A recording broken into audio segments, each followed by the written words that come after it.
ये झूठ परोसना अभी से नहीं शुरू किया, इन्होंने चाइना के ऊपर अपने जवानों तक को नहीं बख्शा। इन्होंने सीरीज है एक पूरी गालियों की। क्या एक भी कांग्रेस कार्यकर्ता अंदर हुआ?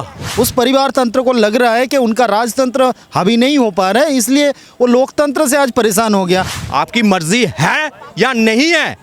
जबरदस्ती आपको उठाकर लेकर जाते थे जनसंख्या कम करने के लिए, तब लोकतंत्र की हत्या हुई थी। चंद राजनीतिक स्वार्थों के लिए जो चंदा इनको मिलता था वो आज बंद हो चुकी है। आम आदमी से अंधभक्त बनने का सफर कभी सोचा? भारत सब सेकंड नंबर पर इंपोर्टर था फोन्स का, आज वो एक्सपोर्टर सेकंड नंबर पर एक्सपोर्टर आ गया। यहाँ असेंबल होने लगे फोन।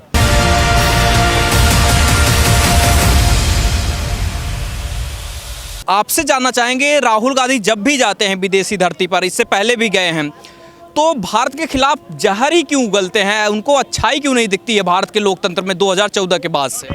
देखिए, इनके पास और मुद्दा क्या है? कोई भ्रष्टाचार, जैसे इनकी गवर्नमेंट में हुआ करते थे ना, एक के बाद एक कंटिन्यू सीरीज में भ्रष्टाचार निकलते थे। मोदी गवर्नमेंट में 9 सालों में एक भ्रष्टाचार ये निकाल नहीं पाए, क्योंकि एक क्लीन चल रही है और जो छवि है उसके मतलब उसके जैसे है वैसे ही काम भी दिख रहे हैं लोगों को।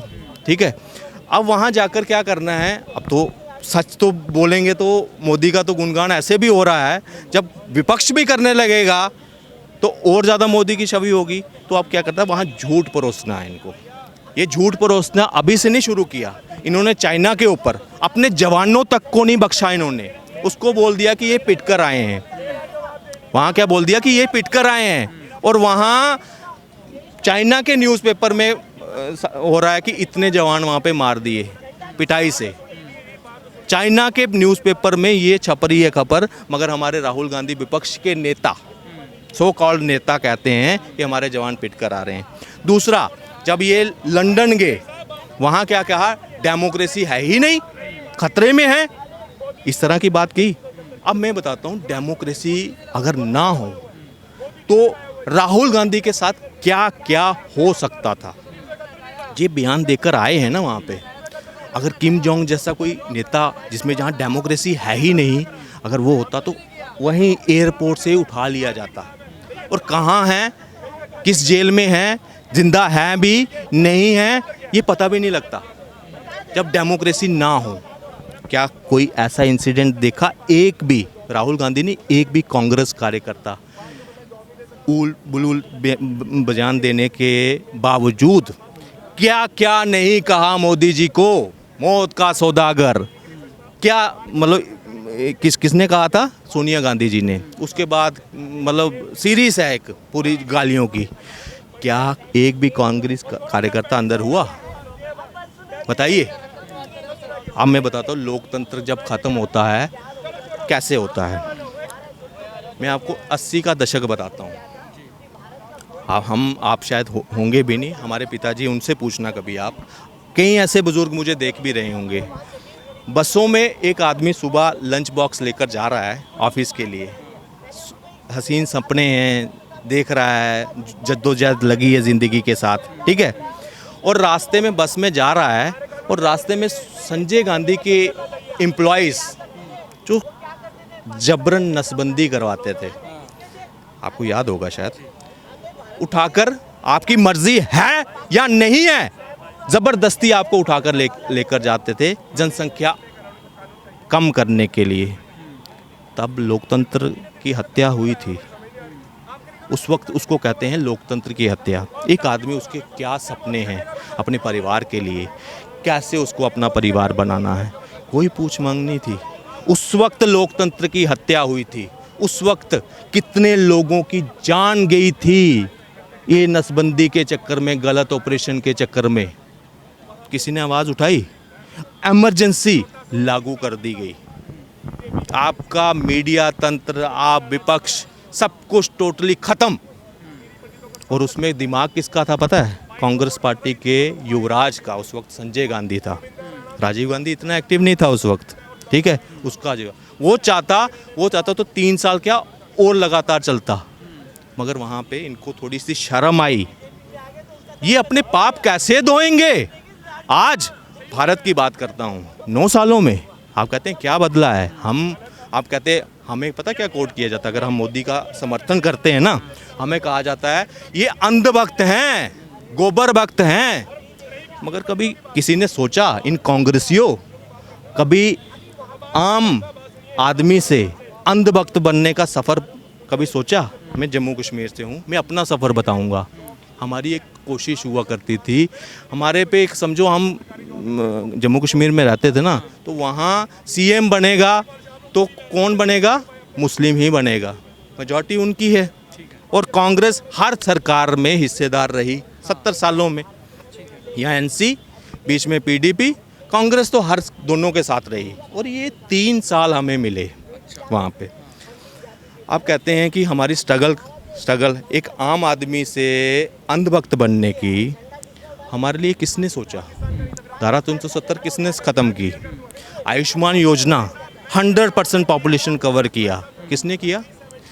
2014 से पहले अगर आपको लोन लेना होता था तो पहले आपको ढूंढना पड़ता था ताया, चाचा, मामा, नाना कि भाई कोई गवर्नमेंट एम्प्लॉई है, कोई गवर्नमेंट एम्प्लॉई है। फिर भी 100 नखरे होते थे, डॉक्यूमेंटेशन होती थी, फिर जाकर आपको लोन प्रोवाइड कर सकते थे। मगर आते ही मुद्रा योजना, फिर जो कमी उन्होंने लगी कि यहाँ इंपोर्ट एक्सपोर्ट में बहुत गैप है, उस वजह से भारत उठ ही नहीं रहा। उसके लिए स्टार्टअप इंडिया, उसके लिए लोन देना। फिर बनाया कि कंपनीज आती हैं बाहर से ही बनाकर हम एक्सपोर्ट कर रहे हैं, यहाँ पे मेड इन इंडिया कंपनी को इनवाइट्स किया कि यहाँ आकर काम करो। एक बब्बर शेर बनाया था, आपको याद होगा, उसका मजाक उठाया था राहुल गांधी जी ने। आज मेक इन इंडिया के तहत जो भारत सेकंड नंबर पर इंपोर्टर था फ़ोन्स का, आज वो एक्सपोर्टर सेकंड नंबर पर एक्सपोर्टर आ गया। यहाँ असेंबल होने लगे फ़ोन। इतनी कंपनीज यहाँ पे आकर फ़ोन अपना बनाने लगी। यहाँ पे एप्पल का कितने प्रतिशत जो फ़ोन है यहाँ बनने लगा है। सर, आपसे जानना चाहेंगे कि जिस तरीके से अभी चुनाव 2024 की तैयारी हो रही है, नरेंद्र मोदी सरकार अपने 9 साल की उपलब्धियों को गिना रही है जनता के बीच में, लेकिन इसी बीच जो है राहुल गांधी विदेशी धरती पे जाते हैं और वहाँ पर कहते हैं कि देश में राजनीति करने के लिए जो भी एक हथियार है, चाहे वो मीडिया का हो या फिर न्यूज़पेपर का जरिया हो या फिर जनता से इंटरेक्शन का जरिया हो, उन सब पर जो है पाबंदी लगा दी गई है या फिर इस तरीके से डराया धमकाया जा रहा है कि मीडिया काम नहीं कर रही है। अगर कोई व्यक्ति बोलना चाहता है सरकार के खिलाफ तो एजेंसियाँ छोड़ दी जाती हैं। आपका क्या कुछ कहना है? देखिए, आज उनको सबसे ज़्यादा तकलीफ़ है, जो ये जिस तकलीफ़ जो पहुंचा है इस लोकतंत्र को, खूबी जो परिवार तंत्र लोकतंत्र के ऊपर हावी हो जाता, आज उस परिवार तंत्र को प्रॉब्लम है। उस परिवार तंत्र को लग रहा है कि उनका राजतंत्र हावी नहीं हो पा रहा है, इसलिए वो लोकतंत्र से आज परेशान हो गया। क्योंकि वो लोकतंत्र का जो खूबी आज बरकरार है, जो लोकतंत्र का खूबी बहाल हो गया है, ये उनको सहन नहीं हो रहा है। जहाँ एक दौर था जहाँ नेता इटली से आता था, चंदा चीन से आता था, वोटर बांग्लादेश से आता था और नारा पाकिस्तान का लगता था और हित हमेशा विदेशियों का होता था, आज पूरा रिवर्स बैक हो गया है। जिस वजह से आज खाली कांग्रेस पार्टी नहीं, ऐसे परिवारवाद तमाम पार्टियां आज उनको इस लोकतंत्र का खूबी से परेशानी हो रहा है, क्योंकि उनका परिवार तंत्र इसके ऊपर हावी नहीं हो पा रहा है। जिस तरह से इस देश की जनता ने, भारत की जनता ने लोकतंत्र को आजमाया है बीते 9 वर्षों में, जो सुनहरा काल देखा है, और मैं इसके लिए अपने आप को सौभाग्यशाली मानता हूँ। इस जनरेशन है, इस सुनहरा पल को देखने का मौका मिला। आज जहाँ भारत पूरा वर्ल्ड में लीड कर रहे हैं, 5वीं सबसे बड़ी अर्थव्यवस्था बन के लीड कर रहे हैं, आज जहाँ अंत्योदय का बात होता है, लास्ट पंक्ति में खड़े व्यक्ति का बात होता है, उनके आवाज़ उठाया जाता है, उसके भलाई किया जाता है, विकास से उस आयाम को छुआ जाता है लास्ट पंक्ति तक को, ये शायद ही उन्होंने कभी कल्पना भी किया होगा। लेकिन ये भारतीय जनता पार्टी का नेतृत्व में और माननीय नरेंद्र मोदी जी का गवर्नमेंट ने ये करके दिखाया है। आज इनसे परेशानी है, क्योंकि अपने चंद राजनीतिक स्वार्थों के लिए जो चंदा इनको मिलता था वो आज बंद हो चुकी है। इसलिए देश की जो जब तक ना करे बुराई, ये कांग्रेस को हजम नहीं होती है। और जब इनको मौका मिलता है, जब मौका मिलता है, क्योंकि भारतवासी और भारत ने इनको नकार चुके हैं, इनको उसी जगह भेज दिए हैं जहाँ का ये लायक थे। इसीलिए वो विदेश में जाके आज सभाएं करते फिरते हैं। विदेश में जाके आज कुछ दिन पहले भी एक जॉर्ज सोरोस नाम के व्यक्ति का जिस फंडिंग का बात आ रहा था, क्या इससे नहीं जुड़ता है? देश की जनता क्या बेवकूफ़ है?